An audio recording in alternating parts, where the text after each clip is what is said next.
ಇದು ರೈತರಿಗೆ ಕೊಟ್ಟಿರ್ತಕ್ಕಂಥ ಸ್ವಾಮಿನಾಥನ್ ವರದಿ ಏನ್ ಕೊಟ್ಟಿದ್ರು ಅದನ್ನ ಯಥಾವತ್ತಾಗಿ ಜಾರಿ ಮಾಡ್ತೇವೆ ಅಂತೇಳಿ ರೈತರಿಗೆ ಭರವಸೆಯನ್ನ ಕೊಟ್ಟಿದ್ದಾರೆ.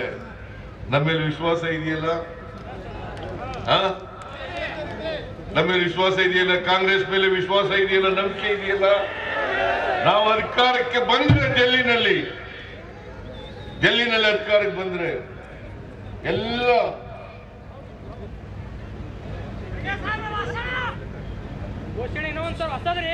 ಎಲ್ಲ ಈ ಗ್ಯಾರಂಟಿಗಳನ್ನ ಜಾರಿ ಕೊಟ್ಟೇ ಕೊಡ್ತೀವಿ ಅಂತಕ್ಕಂಥ ಮಾತುಗಳನ್ನ ಹೇಳಲಿಕ್ಕೆ ಬಯಸ್ತಾರೆ. ಈಗ ಬಿಜೆಪಿಯವರು ನಾವು 5 ಗ್ಯಾರಂಟಿಗಳನ್ನ ಜಾರಿ ಮಾಡಿದ ಮೇಲೆ ಕರ್ನಾಟಕದಲ್ಲಿ ಈಗೇನು ಹೇಳ್ತಾರೆ ಅಂತಂದ್ರೆ, ಇಲ್ಲ ಅಭಿವೃದ್ಧಿ ಕೆಲಸ ಎಲ್ಲ ನಿಂತು ಹೋಗ್ಬಿಟ್ಟದೆ, ಖಜಾನೆ ಖಾಲಿ ಆಗ್ಬಿಟ್ಟದೆ. ಪಾರ್ಲಿಮೆಂಟ್ ಎಲೆಕ್ಷನ್ ಆದ್ಮೇಲೆ ಈ ಗ್ಯಾರಂಟಿಗಳೆಲ್ಲ ನಿಲ್ಲಿಸ್ತಾರೆ. ನಾನು ನಿಮಗೆ ಭರವಸೆ ಕೊಡ್ತೀನಿ, ನೀವು ನಂಬಿ ನನ್ನ ಮೇಲೆ ವಿಶ್ವಾಸ ಇಡಿ. ಯಾವುದೇ ಕಾರಣಕ್ಕೆ ನಮ್ಮ ಅವಧಿ ಮುಗಿಯುವವರೆಗೆ ಈ ಗ್ಯಾರಂಟಿಗಳನ್ನ ನಿಲ್ಲಿಸಲ್ಲ.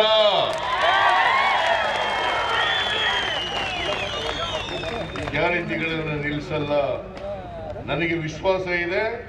ಮತ್ತೆ ನಾವು ಅಧಿಕಾರಕ್ಕೆ ಬರ್ತೀವಿ, ಬಂದ ಮೇಲೆ ಈ ಗ್ಯಾರಂಟಿಗಳನ್ನೆಲ್ಲ ಮುಂದುವರಿಸ್ತೀವಿ. ಕೇಂದ್ರದಲ್ಲಿ ಅಧಿಕಾರಕ್ಕೆ ಬಂದ್ರೆ ಕಾಂಗ್ರೆಸ್ ಪಕ್ಷ ಎಲ್ಲ 25 ಗ್ಯಾರಂಟಿಗಳನ್ನು ಕೂಡ ಜಾರಿಗೊಳಿಸ್ತಾರೆ. ಕಳೆದ ಚುನಾವಣೆಯಲ್ಲಿ 25 ಜನ ಗೆಲ್ಸಿ ಕಳಿಸಿದ್ರೆ ಬಿಜೆಪಿಗೆ, ನಮ್ಗೊಂದೇ ಒಂದು ಸೀಟ್ ಸಿಕ್ಕಿತ್ತು. ಒಂದು ಸೀಟು ಸುಮಲತಾ ಒಬ್ರು ಮಂಡ್ಯದಿಂದ ಗೆದ್ರು, ಇನ್ನೊಬ್ರು ಹಾಸನದಲ್ಲಿ ಪ್ರಜ್ವಲ್ ರೇವಣ್ಣ ಜೆಡಿಎಸ್ ಇಂದ ಗೆದ್ರು. 25 ಜನ, 28ರಲ್ಲಿ 25 ಜನ ಬಿಜೆಪಿ ಅವರು ಗೆದ್ರು. ಯಾವತ್ತಾರು ಕರ್ನಾಟಕಕ್ಕೆ ಆಗಿರ್ತಕ್ಕಂಥ ಅನ್ಯಾಯದ ಬಗ್ಗೆ ಮಾತಾಡಿದಾರ?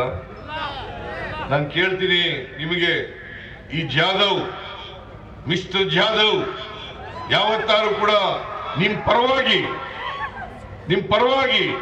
ಕರ್ನಾಟಕದ ಪರವಾಗಿ ನಿಮ್ಮ ಧ್ವನಿಯಾಗಿ ಪಾರ್ಲಿಮೆಂಟ್ ಅಲ್ಲಿ ಯಾವತ್ತಾರು ಬಾಯಿ ಬಿಟ್ಟಿದಾರ? ಯಾವತ್ತಾರು ಬಾಯಿ ಬಿಟ್ಟಿದ್ದಾರೆ? ಅವ್ರನ್ನ ಯಾಕೆ ಗೆಲ್ಲಿಸ್ತೀರಿ? ಮತ್ತೆ ಅವ್ರಿಗೆ ಯಾಕೆ ಓಟ್ ಕೊಡ್ತೀರಿ ನೀವು? ದಯಮಾಡಿ ಖರ್ಗೆ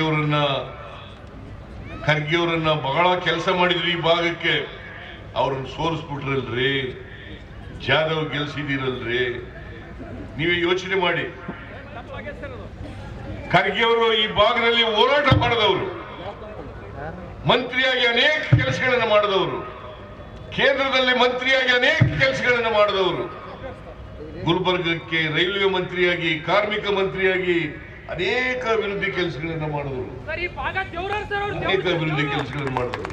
ಜಾಧವ್ ಏನ್ ಮಾಡಿದ್ದಾರೆ ಹೇಳಿ ನೋಡೋಣ.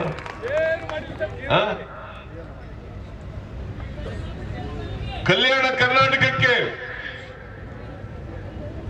ಕರ್ನಾಟಕಕ್ಕೆ